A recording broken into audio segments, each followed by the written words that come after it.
नमस्कार। आज हम एक बहुत खास उड़ान पर बात करने वाले हैं। ये है ग्रुप कैप्टन शुभांशु शुक्ला की ऐतिहासिक अंतरिक्ष यात्रा एक्सियोम मिशन 4। हमारे पास एक लेख है, शुभांशु शुक्ला अंतरिक्ष यात्रा और भारत का भविष्य, और इसी के आधार पर हम आज थोड़ी गहराई में जाएंगे, समझने की कोशिश करेंगे कि शुक्ला कौन है, ये मिशन क्या है और भारत के लिए इसके क्या मायने हैं। ये बहुत बड़ी बात है क्योंकि राकेश शर्मा के बाद ये अंतरिक्ष जाने वाले दूसरे भारतीय होंगे। और हाँ, आईएसएस मतलब अंतर्राष्ट्रीय अंतरिक्ष स्टेशन पर पहुंचने वाले इसरो के पहले अंतरिक्ष यात्री भी। तो सबसे पहले ये हीरो हैं कौन? ग्रुप कैप्टन शुभांशु शुक्ला लखनऊ में जन्मे हैं 10 अक्टूबर 1985 को। भारतीय वायुसेना में ग्रुप कैप्टन हैं और एक बहुत ही अनुभवी टेस्ट पायलट। लगभग 2000 घंटे की उड़ान का अनुभव। पढ़ाई भी जबरदस्त है, एनडीए से बीएससी, फिर आईआईएससी बेंगलोर से एमटेक, और फिर 2019 में इसरो ने जो पहले 4 अंतरिक्ष यात्री चुने थे उनमें से ये एक है। एक टेस्ट पायलट का अंतरिक्ष यात्री बनना, ये अनुभव बहुत मायने रखता होगा, है ना? हाँ बिल्कुल। मतलब टेस्ट पायलट का अनुभव तो अमूल्य है। उन्हें पता होता है कि मुश्किल एकदम नई मशीनों को कैसे संभालना है, अप्रत्याशित स्थितियों में कैसे काम करना है, और अंतरिक्ष मिशन में तो यही चाहिए। अच्छा, अब बात करते हैं मिशन की। एक्सियम 4 इसकी तैयारी पूरी है। 25 जून 2025 को लॉन्च होना है नासा के केनेडी स्पेस सेंटर अमेरिका से, और इसके लिए स्पेसएक्स का फैल्कन 9 रॉकेट और ड्रैगन कैप्सूल इस्तेमाल होगा। जो क्रू है उसकी कमांडर हैं पेगी विटसन। बहुत अनुभवी अंतरिक्ष यात्री हैं वो, कई रिकॉर्ड हैं उनके नाम। साथ में पोलैंड और हंगरी के अंतरिक्ष यात्री भी होंगे। और ग्रुप कैप्टन शुक्ला वो पायलट की भूमिका में रहेंगे। ये बहुत अहम जिम्मेदारी है। लॉन्च के अगले दिन मतलब 26 जून को भारतीय समय के हिसाब से शाम करीब 4:30 बजे इनका जो ड्रैगन कैप्सूल है वो आईएसएस से जुड़ जाएगा। डॉकिंग होगी और फिर वहां वो करीब 2 हफ्ते रहेंगे। 2 हफ्ते आईएसएस पर सिर्फ रहना ही नहीं होगा, जाहिर है काम भी होगा। मैंने सुना है 60 से ज्यादा साइंटिफिक एक्सपेरिमेंट्स होने हैं। हाँ बिल्कुल, 60 से ज्यादा, और उनमें से 7 भारत के हैं। जी। ये कौन से प्रयोग हैं? कुछ खास इनके बारे में? हाँ, ये जो 7 भारतीय प्रयोग हैं ये काफी दिलचस्प हैं और भविष्य के लिए बहुत महत्वपूर्ण भी। जैसे एक प्रयोग है माइक्रोग्रेविटी में पौधों की वृद्धि का अध्ययन, मतलब जहां गुरुत्वाकर्षण बहुत कम है। पौधों की वृद्धि? हाँ, खासतौर पर मेथी और मूंग दाल पर। सोचिए जरा, अंतरिक्ष में मेथी, वाह! हाँ, मतलब भविष्य में अंतरिक्ष यात्री अपना ताजा खाना उगा सके, उस दिशा में ये एक छोटा लेकिन अहम कदम है। ये तो कमाल है। और दूसरे प्रयोग? हाँ, इसके अलावा स्पिरुलिना शैवाल है, एल्गी, उसके पोषण मूल्य पर शोध होगा।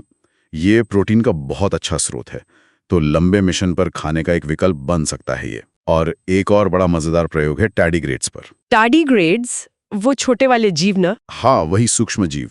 वो कमाल के होते हैं। मतलब अंतरिक्ष के वैक्यूम में, रेडिएशन में, बहुत ही कठोर परिस्थितियों में भी जिंदा रह सकते हैं। तो इन्हें समझना हमें ये सिखा सकता है कि जीवन इतने मुश्किल माहौल में कैसे पनप सकता है, कैसे टिक सकता है। तो ये प्रयोग सिर्फ जानने के लिए नहीं है, बल्कि इनका सीधा कनेक्शन भविष्य की अंतरिक्ष यात्राओं से है। लेकिन इस पूरे मिशन का, एक्सियम 4 का, भारत के लिए क्या महत्व है? क्या ये सिर्फ एक और भारतीय का स्पेस में जाना है या इससे ज्यादा कुछ? नहीं, ये उससे कहीं ज्यादा है। पहली बात तो जैसा आपने शुरू में ही कहा, ये ऐतिहासिक है। 40 साल बाद राकेश शर्मा के बाद कोई भारतीय जा रहा है, और आईएसओ का पहला अंतरिक्ष यात्री आईएसएस पर। यह अपने आप में बड़ी उपलब्धि है।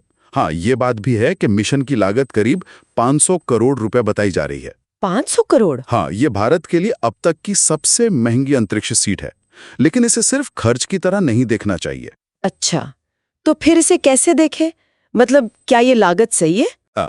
इसे एक रणनीतिक निवेश की तरह देखना चाहिए। और यहीं आता है दूसरा महत्वपूर्ण पहलू, वो ये कि ये मिशन भारत के अपने गगनयान कार्यक्रम के लिए एक बहुत जरूरी सीढ़ी है। गगनयान? हाँ, वो 2027 तक जो भारत का पहला अपना मानव मिशन भेजने का लक्ष्य है। बिल्कुल वही।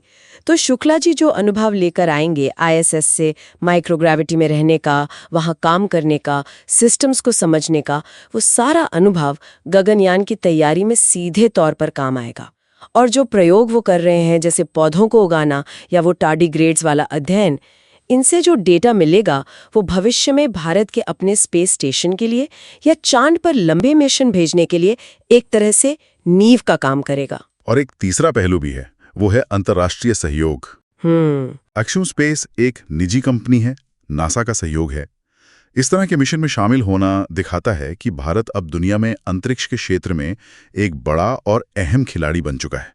इससे भविष्य में और अंतर्राष्ट्रीय सहयोग के दरवाजे खुलते हैं और साथ ही भारत का अपना जो प्राइवेट स्पेस सेक्टर है, जो अब तेजी से बढ़ रहा है, उसको भी बढ़ावा मिलता है। ये एक तरह से स्पेस डिप्लोमेसी भी है। सही कहा।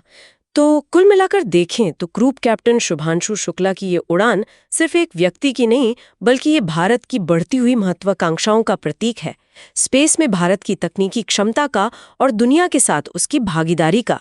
और हाँ, ये गगनयान के लिए एक मजबूत नींव रखेगी और भविष्य के मिशनों के लिए बहुत कीमती जानकारी भी जुटाएगी। बिल्कुल सही। और जाते जाते एक सोचने वाली बात छोड़ जाते हैं।